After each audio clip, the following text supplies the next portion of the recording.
ஓ முருகா போற்றி. ஓம் சரவண பவ. என் அன்பு குழந்தையே, அப்பாவின் விருப்பப்படியே அனைத்துமே நடக்கிறது. சில நிகழ்வுகள் நமக்கு கெடுதல் என நினைப்போம், ஆனால் கடைசியில் அது நன்மையாகவே முடியும். அப்பா எது செய்தாலுமே அதில் நன்மை இருக்கும் என்று நீங்கள் முதலில் நம்ப வேண்டும். அப்பா நான் கேட்டதையெல்லாம் கொடுக்கவில்லை என்று நீங்கள் யோசிக்கலாம். அதில் ஒரு தீமை இருப்பதால் தான் அதை தட்டி இருக்கிறார் என்று நீங்கள் நினைத்து கொள்ளுங்கள். புண்ணியங்கள் அனைத்துக்கும் தலையாயது நன்றி பாராட்டுவது என்று ஏற்கனவே நான் சொல்லியிருக்கிறேன். அதனால் உங்களுக்கு யாரேனும் உதவி செய்தால் அவர்களுக்கு உடனே கூச்சமில்லாமல் உடனடியாகவே நன்றி சொல்லிவிடுங்கள். அதனால் நீங்கள் எந்த அளவிலும் குறைந்து போக மாட்டீர்கள். வாழ்க்கையில் உன்னை சுற்றி இருப்பவர்களை பற்றி கொஞ்சம் யோசித்துப்பார். யோசித்து பழகு. அவர்கள் யார், உனக்கு நல்லவர்களா தீயவானவர்களா என்று யோசித்து அவர்களிடம் நீ பழகு. அதனால் கூட உனக்கு தீமை ஏற்படலாம், கஷ்டங்கள் கூட ஏற்படலாம், பிரச்சனைகள் வரலாம். என்ன அப்பா இப்படி சொல்கிறீர்களே என்று என்மேல் நீ கோபித்து கொள்ளலாம், அல்லது உனக்கு மனம் குழப்பத்தை ஏற்படுத்தலாம். நீ இப்போதைய சூழ்நிலையில், இன்றைய நிலையில் உன்னை சுற்றியுள்ளவர்கள் நல்லவர்கள் இல்லை என்று சொல்கிறேன். என்னை நம்புவாயா இல்லை உன்னை சுற்றியுள்ளவர்களை நம்புவாயா என்று நீயே யோசித்துக்கொள். அவர்கள்தான் முக்கியம் என்றால் என் பேச்சை நீ விட்டுவிடு. இல்லை நான் தான் முக்கியம் என்றால் அவர்களை நீ விட்டுவிட வேண்டாம். கொஞ்சம் தள்ளியே வை, அவ்வளவுதான். தள்ளி இருந்து அவர்களை பார். அவர்கள் என்ன செய்கிறார்கள், என்ன சொல்கிறார்கள், உன்னை பற்றி என்னெல்லாம் பேசுகிறார்கள் என்று கொஞ்சம் தள்ளி இருந்தே பேசி பழகு. பார், உனக்கே புரியும் அவர்களை பற்றி. நான் சொல்வது எல்லாம் உண்மை, என் அப்பன் சொன்னது எல்லாமே உண்மை என்று உனக்கே ஒரு நாள் தெரிய வரும். அதனால்தான் இப்போதே உனக்கு நான் சொல்கிறேன். அவர்களை விட்டு நீ தூரமாக விலகி வந்துவிடு. தேவையில்லாமல் நீ உன்னை சுற்றியுள்ளவர்களிடம் போய் கோபத்தை காமிப்பது தவறு. கோபத்தை உங்களின் கேடயமாகவே உனக்குள்ளே வைத்துக்கொள். நீ அவர்களிடம் சென்று உன் கோபத்தை காமிப்பதால் உனக்கு என்ன ஆகும் என்று நினைக்கிறாய்? ஒன்றும் ஆகாது. உனக்கு சண்டைதான், தீயவைதான் ஏற்படும். உன்னுடைய நிம்மதிதான் குறையும். நீயாகவே வாழு. வாழ்க்கை சிறந்த ஒரு ஆசானாக உன்னை வழிநடத்தி செல்லும். உனக்கு முந்தி செல்பவர்களைக் கண்டு நீ கலங்கக்கூடாது.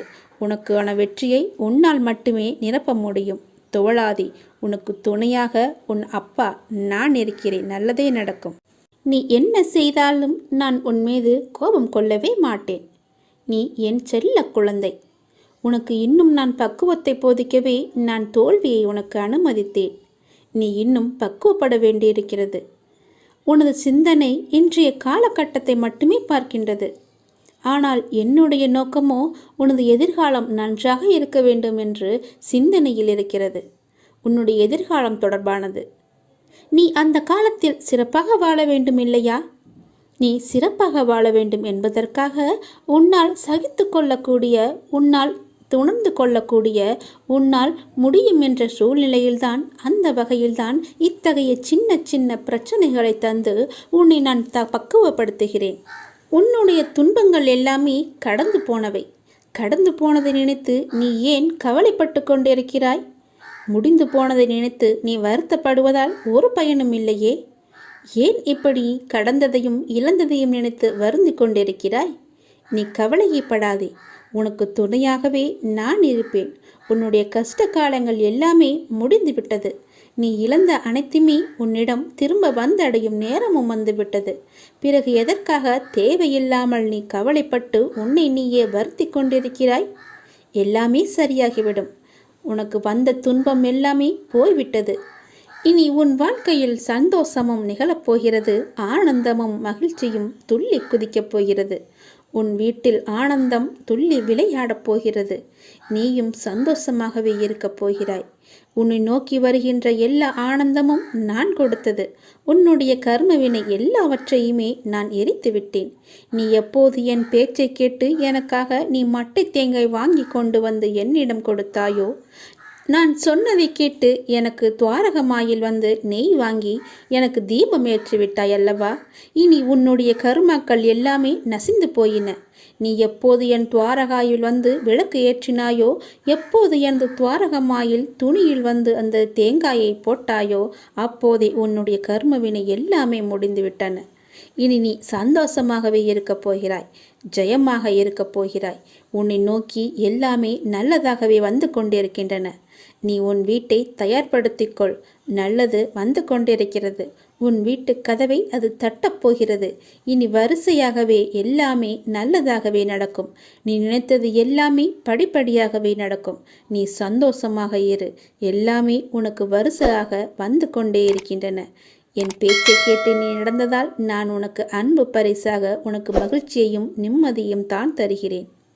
இது நாடகம் நிறைந்த நரிகள் வாழும் உலகம். இது நல்லவர் யார் கெட்டவர் யார் என நிதானமாக யோசித்து செயல்பட வேண்டிய காலம் இது. ஏனென்றால் இது கலிகாலமாகிவிட்டது. நான் உன்னோடு இருக்கிறேன். நீ பயப்படாமல் இரு.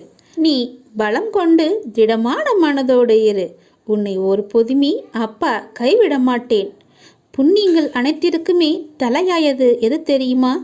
நன்றி பாராட்டுவதுதான். பாவங்கள் அனைத்திற்குமே தலையாயது நன்றியை மறப்பதுதான். செய்த நன்றியை மறப்பதுதான் பெரிய பாவம். தக்க சமயத்தில் செய்த உதவிக்கு நன்றியை கொன்றவனுக்கு ஒரு பிரயோஜனமும் இல்லை, ஒரு சித்தமும் இல்லை. நம்மை பெற்று வளர்த்த அன்னையும் பிதாவும் முன்னறி தெய்வம், கண்கண்ட தெய்வம். அவர்களுக்கு செய்யும் பணிவிடைகளே நீ செலுத்த வேண்டிய முதன்மையான நன்றி கடன். ஏனெனில் அதன் நன்மை என்பது கடலை விட பெரியது. தள்ளாத காலத்திலாவது நீ அவர்களின் மனம் மகிழும்படி நடந்து கொள். நீ என்னதான் தான தர்மம் செய்து வந்தாலும் அவர்களை நல்லபடியாக வைத்து கொள்ளாவிட்டால் நீ எதிலுமே வெற்றி பெற முடியாது. உன் உண்மை அன்பிற்கு கட்டுண்டவர்களை தவிர வேறு எவரின் அசட்டு பேச்சுகளுக்கும் நீ உன் மனதில் இடம் கொடுத்து விடாதே. எந்த சூழ்நிலையிலும் உனக்கு தக்க சமயத்தில் உதவி புரிந்தவர்களை உதாசீனப்படுத்தாதே. உதவி செய்தவர்களுக்கு நன்றி பாராட்டுவதுதான் மிகப்பெரிய புண்ணியம். உனக்கு பின்னால் இருப்பது யார் என்று தெரிந்து கொள். உனக்கு பின்னால் இருப்பது நான் தான். உன்னை நான் கைவிடவே மாட்டேன். எல்லாமே சரியாகிவிடும். எதற்குமே நீ அஞ்சாதே. உன்னோடும் உன் குடும்பத்தோடும் நான் உன் அப்பா இருக்கிறேன். எதற்குமே கலங்காதே. உன்னை நான் அல்லவா எப்போதுமே பார்த்து கொண்டிருக்கிறேன். அதனால் என்றுமே உனக்கு நன்மையை மட்டும்தான் தெரிவேன். நன்மை மட்டும்தான் உன் கண்ணுக்கு புலப்படியும் நான் செய்வேன். உன்னுடைய பாரங்களை எல்லாமே எனது பாதத்தில் நீ சமர்ப்பித்து விட்டாய். நீ எதற்காகவும் இனிமேல் கலங்கக்கூடாது. எப்போது உனது பாரங்களை எனது காலடியில் நீ விட்டாயோ அந்த நொடி முதலே உன்னுடைய கர்ம வினைகளை அகற்றி உனக்கு நல்லது நடக்க நான் ஆயத்தமாகிவிட்டேன். இப்பொழுது என்னுடைய தவக்காலம் முடிந்தது. உனக்கு நல்லதை நடக்க செய்யப் போகிறேன். இப்போது உனக்கு நல்லது நடக்குவதற்காக நான் கண்கொண்டு திறந்து பார்த்திருக்கிறேன் உன்னை. என்னுடைய தவக்காலமே உனக்காக மட்டும்தான். எல்லாமே உனக்கு கைகூடி வரப்போகிறது. நீ துயரத்திலிருந்து நிச்சயமாகவே விடுபட போகிறாய். பல ஆனந்தத்தை நான் உனக்கு அள்ளித்தரப்போகிறேன். காத்திரு. மெல்ல மெல்ல உனது துன்பங்கள் எல்லாமே முடிவுக்கு வரும்.